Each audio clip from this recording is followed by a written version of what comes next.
Isn't she lovely? Isn't Ray wonderful? Boy, I'm so happy. But she's only 15 years old. I just wish a banlist came so it can change the game, my friend. But so long as it's the same, I'll activate, engage. Just give me a banlist, Konami. What are you doing? Hi everyone, bottom right Kevin here, and we have more gameplay of KC Cup.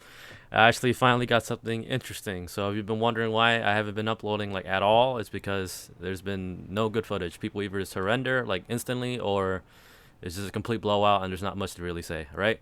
So here's our draw with you Ray, another Ray or Rosie O'Donnell, one call by to say no to Maxi, I guess, one Engag, and one Widow Anchor. Remember, I played like 15 hand traps, so I drew none of them. And this happens a lot more consistently than it should be. Anyways, we're playing against 42 cards, so could be Sword Soul, could be anything. All right, so we'll let it play out. Adventure, of course, it's adventure, right? I don't know, KC Cup or whatever it's called, Duelist Cup. This is annoying. No ban list. Same old, same old. Everything's a one-card starter, and you know, Striker isn't really a one-card starter, right? Aside from Ray, and I guess that, but you need other cards to do stuff. So they're gonna full-on combo off Zodiac, so they'll probably end up with a drident, maybe some handies in hand, set some back row that's chainable. So there you go. You're gonna make drident, big mommy drident. There's Peter Griffin. Peter Griffin's gonna appear, and then two back row. All right, so we're gonna draw. We're gonna do Shark Cannon. All right, that's kind of bad because nothing we can really banish. Anyways, let's play this out, right? So what do you do first, gang? What is the first thing you can do? We're playing around in a gate, a pop, and potentially, like, you know, you got your imperms, your forbidden droplets, maybe maxi, right? So first thing I always usually do, obviously, is to use Rhoda to see if they're dumb and they actually negate that, because sometimes people think that maybe you don't have a starter, so they just decide to negate the reinforcer of the army, right? They can also ash it or maxi it. They'll get out of the way, right? So of course I decided Rhoda first. We're going to act Rosie O'Donnell, so that means we can summon Rosie O'Donnell with Ray, and then maybe we can banish token or banish that, or whatever we need to do, right? We banish this, that means token gets, the equip gets popped too, so we're going to add that, nothing yet. We're going to engag, they'll probably negate that, and they do. Right, so we're going to chain Widow Anchor. Here's another 200 IQ thing they could have done. If they were a Mad Lad, they can detach this to destroy that, so that means Widow Anchor can't resolve because it's no longer on field. Kind of like, you know, when Virtual World does their trap and they target their own VFD to pop it, if that was worth it, but I guess not, so they decided not to. If they did that, we might have been screwed, but, you know, who knows. We're playing around back row. So that's going to resolve. We're going to have afterburners. I know you could have probably added, like, Widow Anchor. We could have stolen that, right? Because at that point, we'd have 3 spells engraved. We can choose Widow Anchor, steal, summon this, summon that, and then, you know, banish some stuff anyways, right? Because we took Widow Anchor, we could have stolen this, summon our Ray, go into Zeke, banish that, and then we still have to deal with this somehow. You know what I mean? I know they don't have token anymore, but Peter Griffin on field for the following turn, especially since we have no realistic way of getting rid of their Fateful Adventure, means you can just get another token to Red Over Rumors here, or Water Lady, right? So I chose to go for afterburners because remember we have 3 now, and this is why I play 2 afterburners, because then you can pop a monster and then pop another back row, right? So that's what we're gonna do. We're gonna pop Drident, so they wasted a pop. We're gonna pop that, and those Twin Twisters. Interesting. I guess that's for the Fateful Adventure and the token, right? So summon Ray. Get Rosie O'Donnell too. We're gonna go into our Zeke Wiki. Zeke Wiki is gonna banish token like we thought we will. So now they're down to, they went from Drident, token, their Draco back, mystery card, and now they're down to like 4 cards, which we can easily deal with, right? So go into Kagari, Red Ray. Red Ray obviously add back Engag. Engag. We activate Engag. Now what do you search again, right? Do you search the multi-roll? So you can set up for multi-roll. You know what I ended up doing?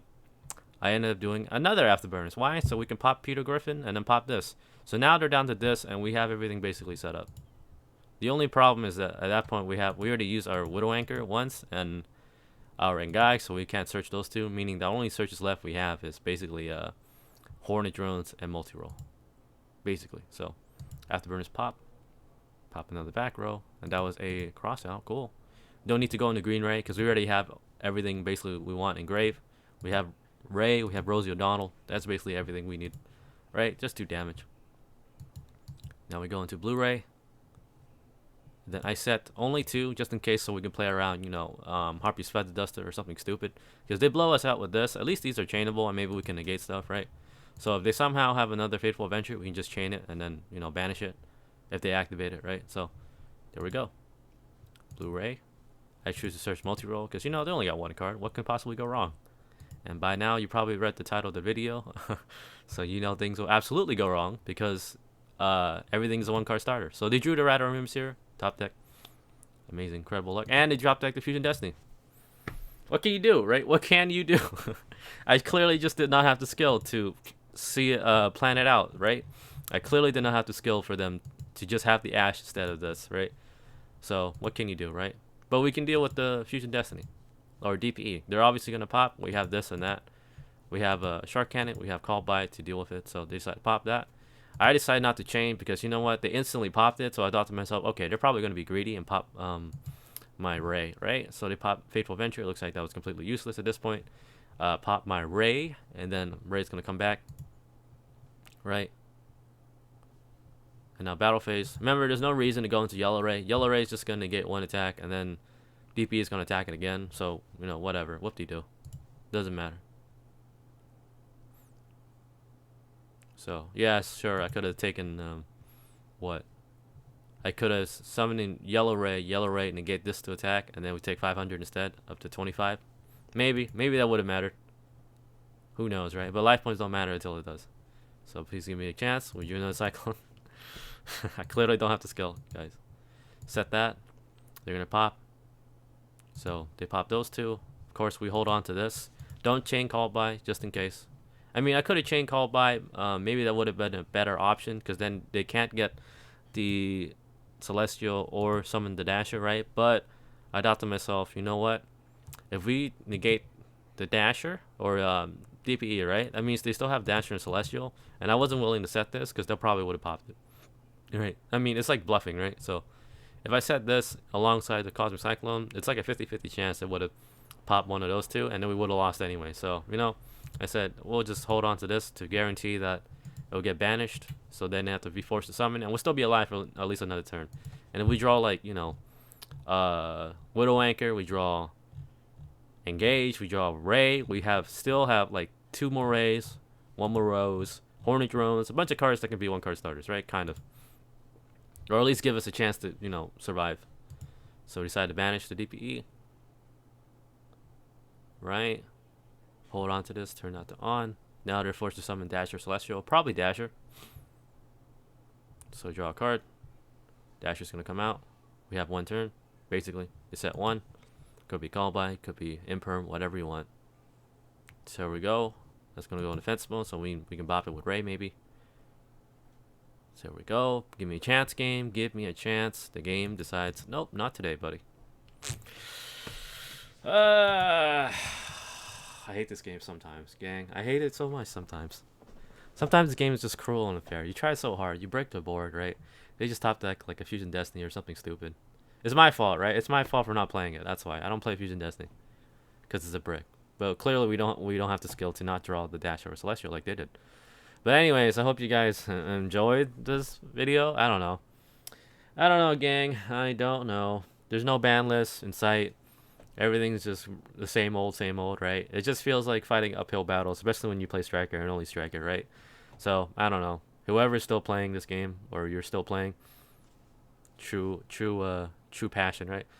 But anyways, thank you for watching. I truly appreciate it. Sorry for making a really depressing video, but anyways, this is the best thing or interesting thing I saw in the entirety of whatever Duelist Cup so far. Anyways, thank you for watching. Bye-bye. Love, peace. This is my outro song for free YouTube monies. Give me some likes and support me, please.